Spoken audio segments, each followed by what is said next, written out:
Recent weeks have seen the Nigerian police in the spotlight of an unrelenting fight against criminal elements across the country.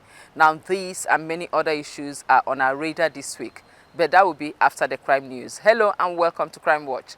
I'm Ivy Kano.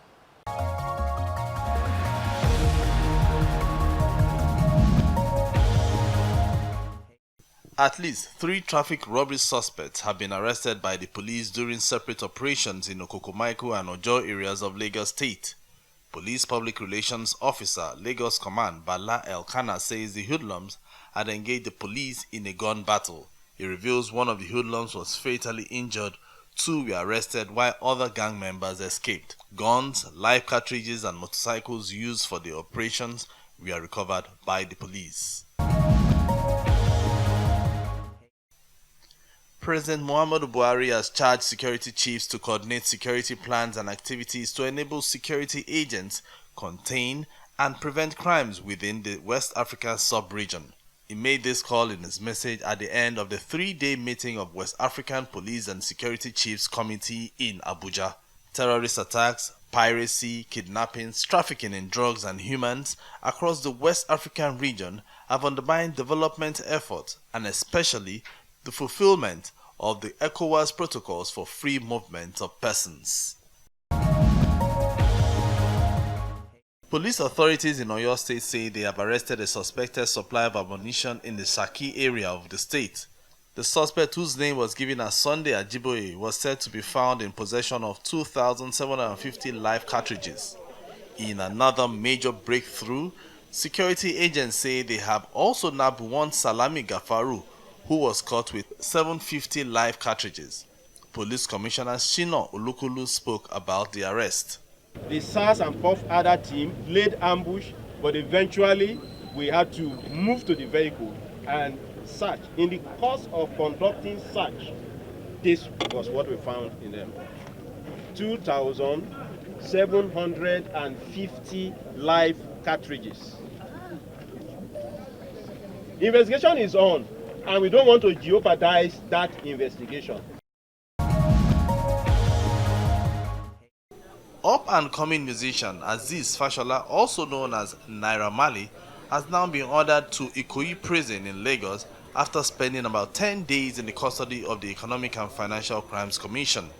He will appear again at the Federal High Court, Ikoyi, on the 30th of May to argue his bail application. In Taraba State, more than 300 alleged criminals, including kidnappers, have been paraded before newsmen. The Commissioner of Police, Al-Kazim Sanusi, says 9 of the suspects were arrested in their forest hideout, while others were arrested at different locations in the state. The police say they will soon be arraigned in court. So far, we have arrested 49 suspects. And there are those suspected kidnappers that escaped with a bullet wound. This suspect you are seeing is a result of effort of our operational men and our operatives that went out during the weekend, carried out discreet raid in some renowned criminal hideout, clubhouses, and the rest of them. Here we also have a group of kidnappers who are confirmed kidnappers from Gombe axis.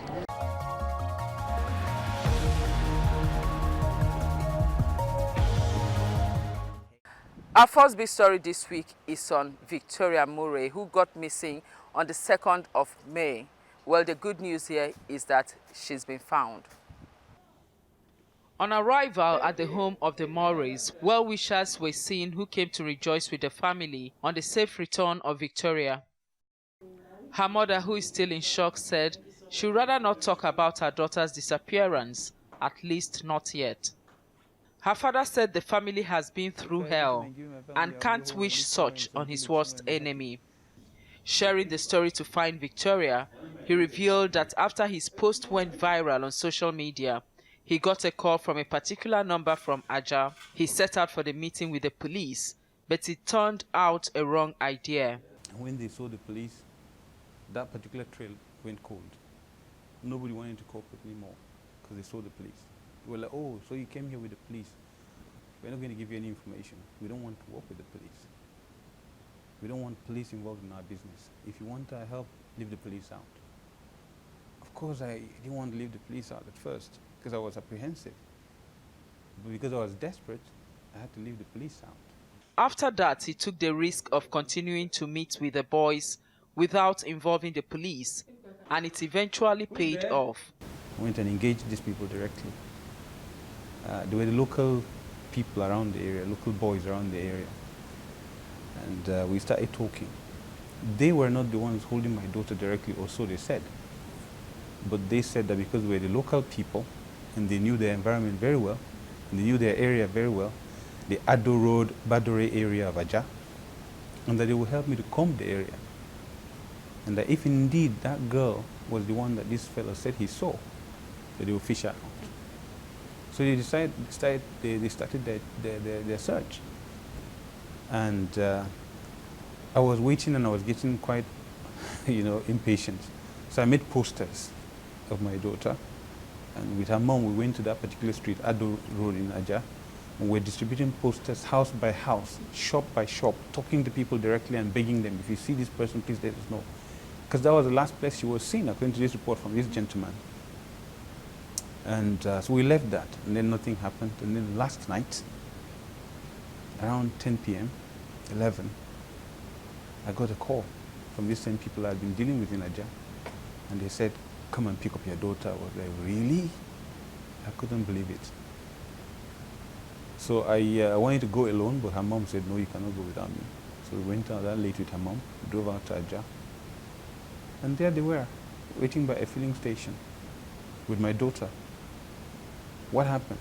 Then they told us the story of how they found her in this particular apartment, not used apartment, at the edge of the settlement, very close to the edge of the swamp. So that was where she was kept.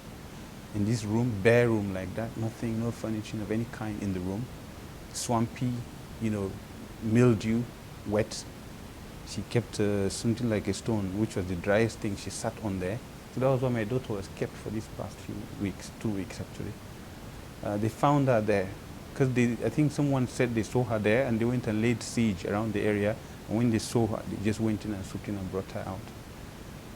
We eventually went to the place with them because her stuff, she didn't have her stuff, and we needed to go get her stuff, her books, her school bag that she had with her when she left for school was still in the place. Went back there. Thankfully, the people that were keeping her weren't there. So we fetched the bag and left the place quickly last night and got back home. Talking to her, she told me a lot of things. I have no way of telling whether they are factual or not, but this is what my daughter said to me. On her way to school, she shared the bus with a gentleman who complimented her looks and told her that he could help her launch a career in modeling, that they could help her to go to Europe if she could come with him. He would help set her up. And she followed him. That's the most disappointing part, that she didn't come back to check with her parents. This job opportunity she was getting, she didn't come to check with her parents. She just went with them, like she was looking for that opportunity, and she just followed them. So she followed them, and at some point she couldn't do anything other than what they were telling her to do. So she was just basically susceptible to their own instructions and commands. He thanked Nigerians for their support on social media after he made the post on his missing daughter with a piece of advice for parents and guardians. I would say that me personally, starting now, I'm going to be so deep in my children's business. I am not going to take anything for granted. I'm going to become a monitoring spirit in their lives. I will watch every little thing they do, every little move they make, especially their lives on social media. Even when you think they're not doing it, even when you think they're not talking to people, they probably are talking to someone. I mean, the school has a policy of not allowing them to engage with the rest of the world through social media because they are minors, technically speaking. but she's in the bus with people who are not, do you understand? So you've shielded them from contact with these people through social media, but this contact is here in the bus. So I would say that parents should pay closer attention to their children, especially those that are beginning to mature. I tell my children all the time, don't speak to strangers. But somehow maybe Victoria felt she was mature enough to speak to strangers and to handle a conversation on her own. Clearly she's not able to do that. And that's why she didn't come back successful. So I would say that we talk more to our parents, we talk more to our children, be closer to your children, listen more to them. A lot of the time as parents, we like to instruct children. We like to tell them what we want them to know, and we hardly have time to listen to them. I would like to listen to my children a lot more. I'd like to be closer to them. I'd like to engage with them more often. I don't want to be just this guy who comes and goes. I want to be in their lives. And I would say that in this age of pervasive communication opportunities, we should even be more interested because we don't know what they get up to. There's a phenomenon they call catfishing online, where people create false profiles and make themselves to be who they really aren't, just so they can lure people and do all kinds of things to them. We are lucky this time. We don't know if we'll be as lucky next time. So I cannot take chances. I'm going to be more deeply involved in my children's affairs, and I appeal to all other parents. Please, we've had too many instances of children disappearing in Nigeria these days. We have too many instances of people going away without any trace. We have too many instances of young people with potential disappearing like that. We cannot allow that to continue. Of course, we understand that there are challenges our security apparatus, our security system in this country, but we have to start to secure our children from home. Victoria, we were told, needed some time to come to terms with what she's been through. We got her back. She looks okay physically. She looks unkempt, a bit emaciated. But she looks distant, she looks dazed and a bit withdrawn. So ever since she came back to the house, she's been holed up in her room, hugging a pillow and crying. On our interview segment, we had a chat with a data protection advocate on the rising scourge of internet fraud in the country.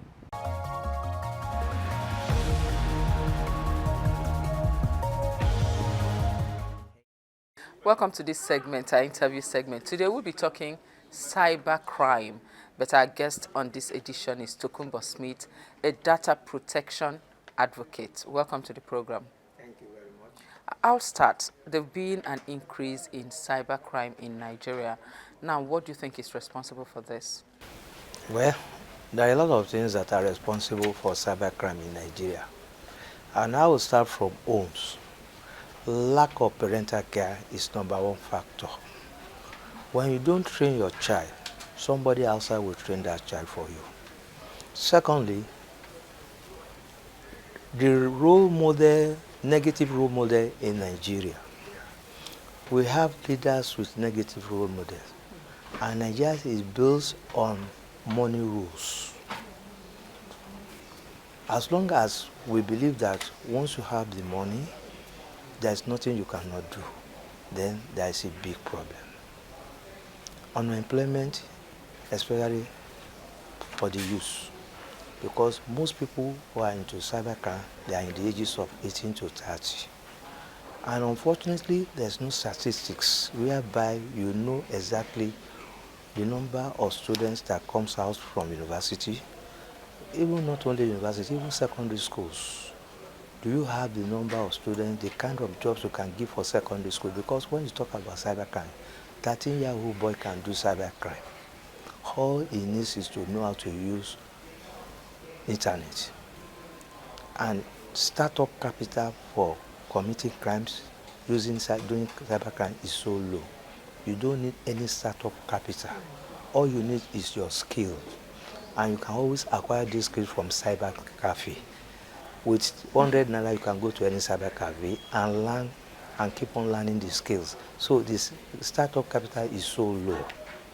Not only that, you also see that the environment is such an environment that they recognize people who are fraudulent.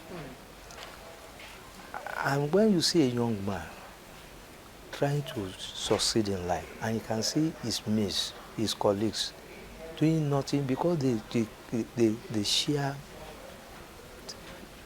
that is, they communicate with one another. And when they communicate, there are a lot of things they discuss. And in the process, you can see your friend who is stealing, who is doing cybercrime, and is making money. One day you will be tempted to do it. So you actually mean that our value system has a problem? Our value system is bad. Okay. And until we have a good value system, which is a very big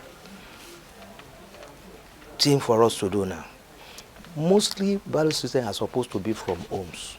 Unfortunately, again, the faith-based organization, when I say faith-based organization, I'm talking about this Christianity and the Islam, where you can, and other religions, because we have other religions, they are all faith-based. Those are the areas where we could have changed our value system. Unfortunately, even when we go to this faith-based organization, the value system now is nothing to write home about. So, where do we go? Where do the young ones go? And they want to live as well. They want to have their own life. Because unfortunately, again, you keep on circulating positions among the old ones. What is a man of 83, 84 doing in government service as a minister? These are things the youth will look at and say, so, at the end of the day, even by the time he is living, he's putting his own children. So they now say, what can we do than to go onto all these cybercrime to get money, and when they have the money, they feel they can now be in a position they want to be. So for us, we are really in a situation that I don't know what we can do about it. I discuss with a lot with all these youths, and when I listen to them, when I hear them, I feel so sorry for this country. You call them leaders of tomorrow, but you are not giving them the opportunity to become leaders of tomorrow. The only way you can give them opportunities to become leaders of tomorrow is to make sure that they are very skilled in their own choosing field. Policy is very important. You see, the way we make policies in this country is so bad. Because you hate somebody, or because you want to benefit from somebody or from a business, you just create a policy that is not good for the nation. And that policy will affect so many people, including the youth. So you are destroying the youth directly and indirectly. And in the process of destroying the youth, they want to have their own way. So that makes some of these youth to go into cybercrime. When you talk about cybercrime, there are a lot of cyber things they do. Cybercrime, what you people know is Yahoo, Yahoo, Yahoo, Yahoo. Yeah, I was going to ask you different types. We have the commonest one, the business email scam, whereby you sit down in Nigeria and behave as if you have a big company or a finance house, and you start sending mails to people overseas that they can come and get loan, or they can come and get some goods from you, and that you will send the goods and you will not send any goods. By the time they send those money, you will not send any goods. You also have personal email, whereby you originate an email and send it to people to just collect information, sensitive information. When I say sensitive information, I'm talking about username, your password, yeah, your BVN, your national identity card, national identity number, and so on. And once you get such information, you can use it to your own advantage. And also, apart from all those emails, you can also do what we call romance scam. Yeah, identity theft and the rest. Yes, identity theft. So when you do romance scam, that is between a man and a woman mostly, whereby you allow a woman to get your trust and get some information from her. In the process, after collecting those information, you now use those information against that lady as well.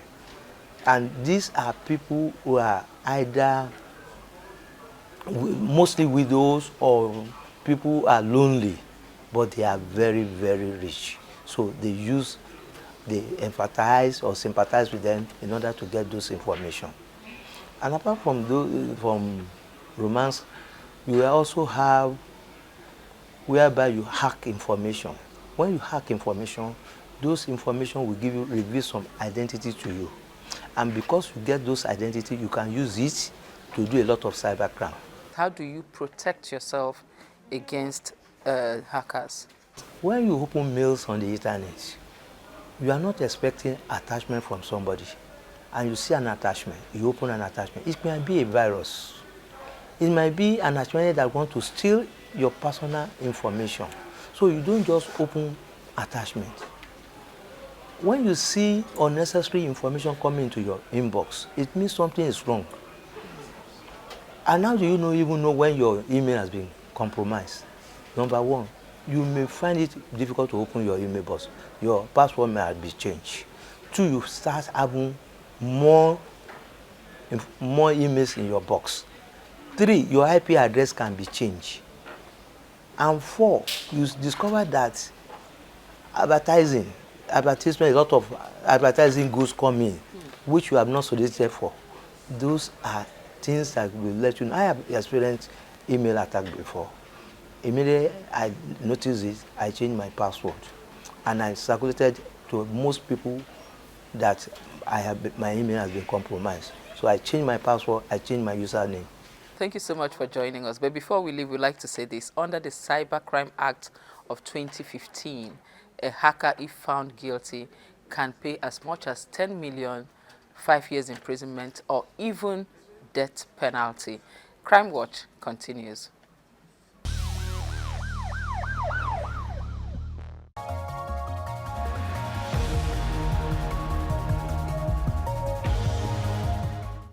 Our second big story explores the aggressive counter-kidnapping operations by the police in the northern part of the country. This is Katari village along Kaduna-Abuja Expressway, venue of one of the biggest harvests of those suspected to be criminals in recent time. Weeks of sleepless nights have finally paid off for the police. According to them, the unrelenting and aggressive counter-kidnapping strategies of the police in the fight against kidnapping and other heinous crimes in the country is responsible for this biggest harvest of criminal elements. The Force Public Relations Officer says the operation was by a joint team of police operatives attached to Operation Puff Adder, North Central Sector.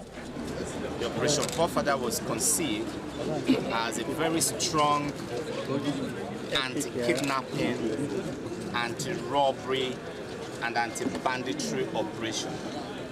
It was fundamentally designed to actually detect, isolate, and decimate all the criminal gangs that have been giving Nigerians sleepless nights on these roads. Not only that, a few days ago, the IG, in addition, also rolled out a new counter-kidnapping strategy. And what you are seeing today is a culmination of all the hard work by police operatives, particularly from the Special Tactical Squad, the IGP Response Unit, the Special Anti-Robbery Squad of Kaduna State Command, backed up by the operatives of the Force Intelligence Unit, the Technical Intelligence Unit based at the Force Headquarters Abuja, as well as operatives from the tactical squads of the Police Mobile Force, the Special Protection Units, the Counter-Terrorism Unit, and the Special Forces. According to him, the 93 suspects were picked up from different parts of the north central, northwestern, and northeastern parts of the country. Also recovered from the suspects are one rocket launcher, 35 AK-47 rifles, 10 locally made AK-47 rifles, 500 live ammunition, 8 locally made revolver pistols, 10 pairs of military camouflage uniform, 2 operational vehicles amongst other incriminating items. What you have here is actually a functional rocket launcher. As rusty as it looks, it is effective, it is in perfect condition. It is rusty because at the end of every operation, the criminals take it back to their armory and bury it right under the ground, under the earth. And that explains why it is rusty. But this rustiness has nothing to do with its lethality and its effectiveness. But this gives you an idea of the kind of people that we're dealing with. But the fact that we would continue to mop up these arms is an indication that they are the end of the reign of terror, not just on Kaduna-Abuja Express Road, but across the entire length and breadth of Nigeria is here. He said further investigation is ongoing with the aim of tracking, uncovering, and disrupting the sources of arms supply to the criminal groups, as well as identifying their collaborators and bringing all involved in these heinous crimes to justice.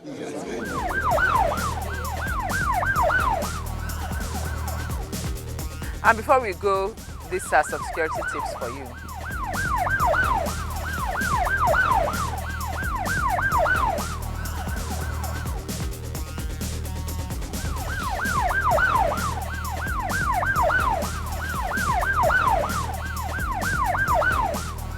That's all we can take on today's edition. Keep a date with us, same station, same time next week. Till then, keep your comments coming to crimewatch@tvcnews.tv. I'm Ivy Kanu. Do have a crime-free week.